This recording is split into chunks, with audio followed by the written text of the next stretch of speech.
This video is brought to you by America First Insight. Help support the growing conservative movement by becoming a member today. And if you want to support this channel, you can also use the code REAL when becoming a member. Thank you and enjoy the video. As most of you have probably heard by now, there was yet another special election that occurred in the state of Iowa last night, and everyone's talking about it. Everyone is going crazy, and they're all claiming that these results prove that a Democrat wave is building for 2026. Democrats are going to win 400 House seats. They're going to win 100 Senate seats. It's utter insanity that yet again the same people are pushing the same BS. And they're all claiming collectively that somehow a random special election in Iowa, not for the House, by the way, no, for the state Senate, is somehow a predictive indicator for 2026 and proof that there's a Democrat wave building. Democrats are going to flip the House. They're going to take the Senate by, 50 Senate seats. It's all over. That's what they're really claiming right now. You can't make this up. I really thought we were done with this crap. Guys, special elections don't mean much of anything for the national environment. It doesn't mean anything. A good example is 2024. In Ohio 6, a congressional race, not some random local race nobody ever heard about. This is Ohio 6, a congressional district, and everyone remembers, or they should remember, that Democrats outran all expectations, and they lost this district by 9 points, which is like a 20-point swing from 2022. It was utter insanity, and a lot of the same people were claiming that this is proof of a blue wave, all right? Well, the same race happened in November, and look what happened. Michael Rulli won by 33 against the same candidate. Hell, look at Mahoning County, in the northern part of the district. It was Democrat, and it flipped Republican by a decent margin.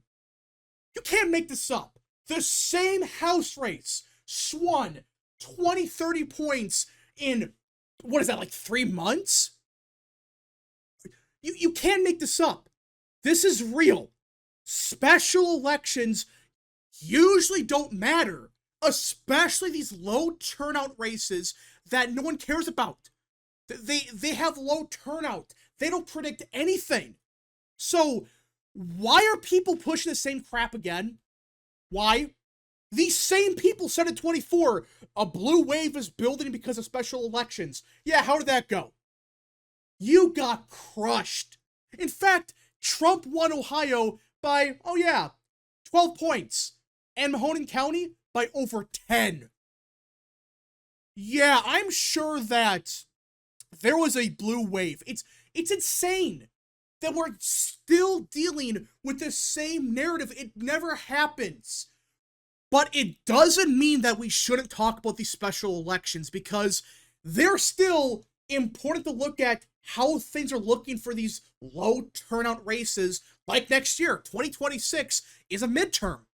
And it's going to have way higher turnout than even the special was, but that doesn't mean it's going to have presidential year turnout.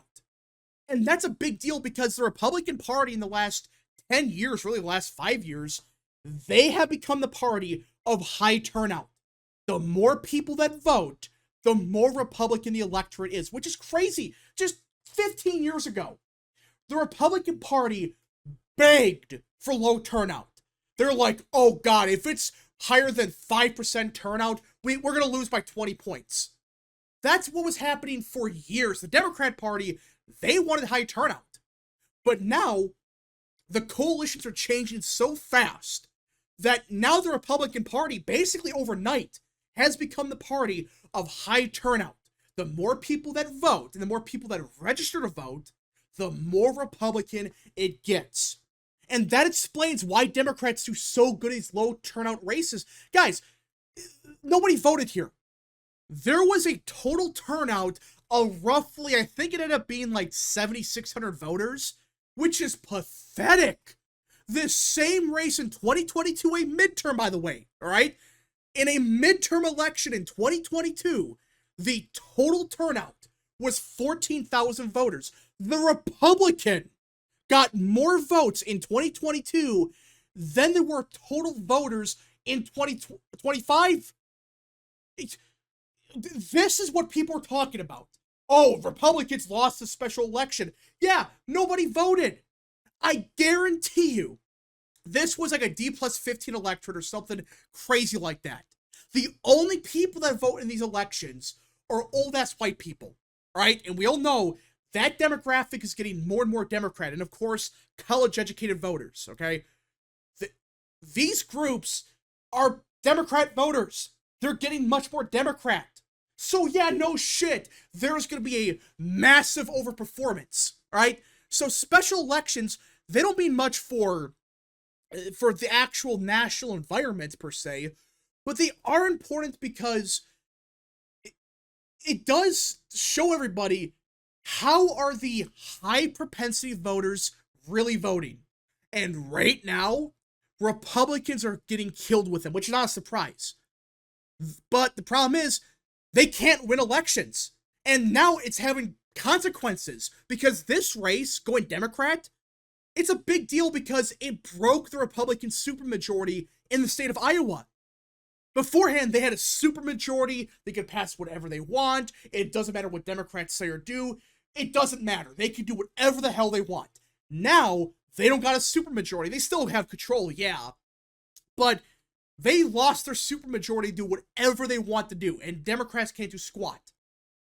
That's the issue. Now it's impacting races in that sense. Not that it's predicting a blue wave, but I guarantee you next year, this district's going to flip Republican. Just watch. It's going to go Republican by like 10 points or 5 or whatever. Maybe it's a bit closer.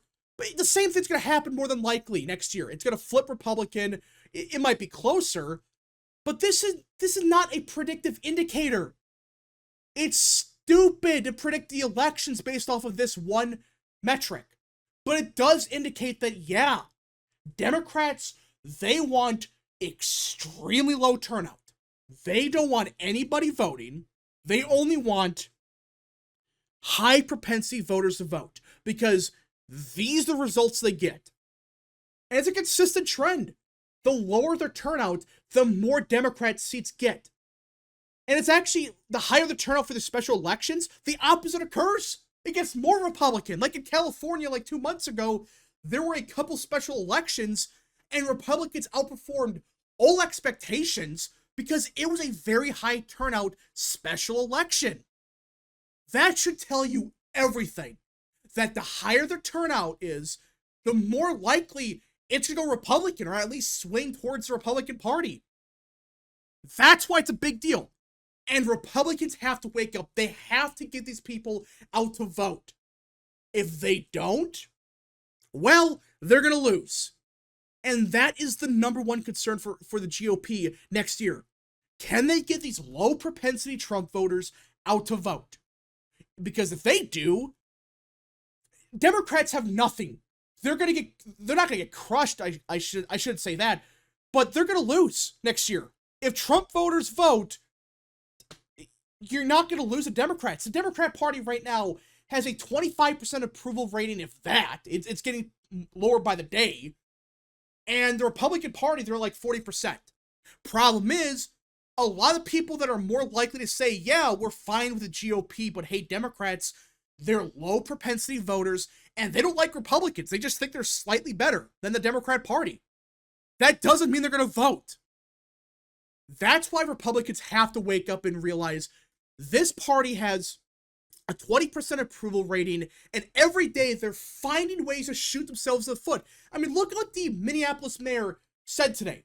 This is over the horrible shooting that happened in Minneapolis today, which it's horrible that this stuff happens.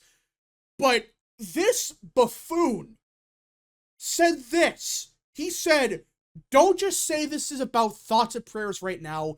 These kids were literally praying. This was the first thing he said when he talked to the media, had a press conference. And you wonder why Democrats are at 25% approval. You can't make this up. They find a way to politicize everything, to be aggressive. I mean, who says this? What sane individual says crap like this? This is why Democrats have a 20% approval. But the fact that Republicans can't beat this party is unbelievable.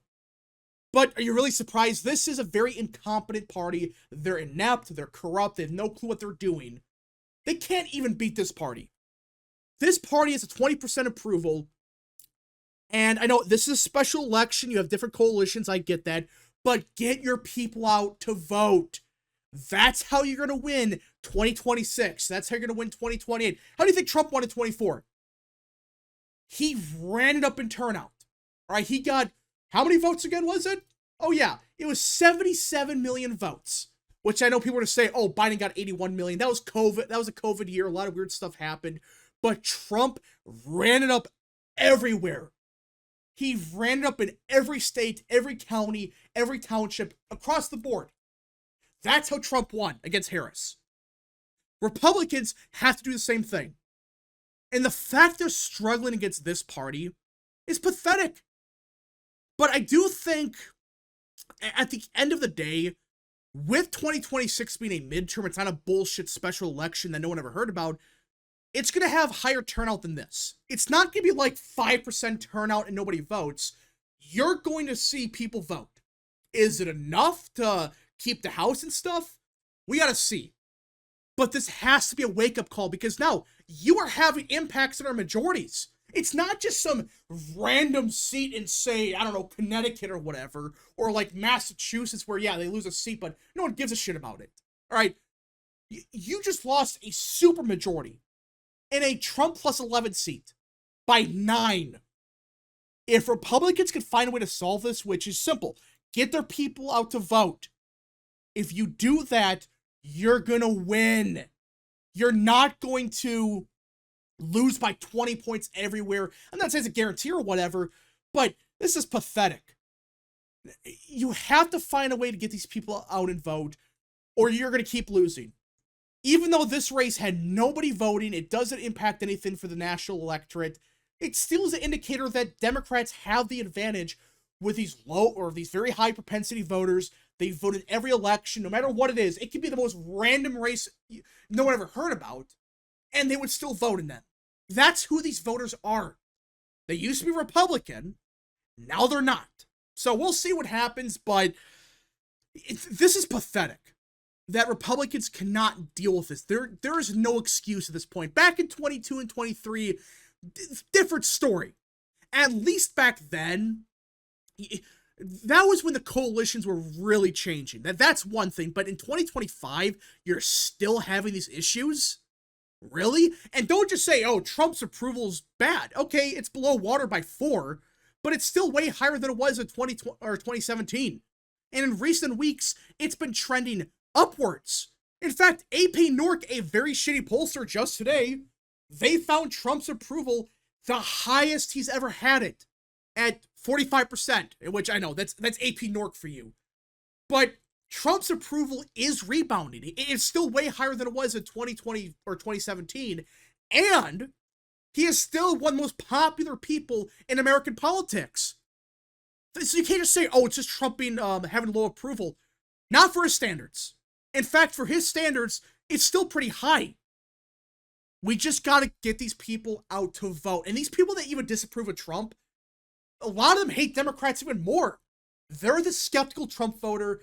They don't really like the Republican Party, but they hate Democrats. They just vote Republican because they think Democrats are far more evil. They're insane. They're radicals, which they are. But anyways, folks, thank you so much for watching. If you guys did enjoy, smash the like button down below, subscribe, share with your friends, and of course, join the channel today. Godspeed to all of you.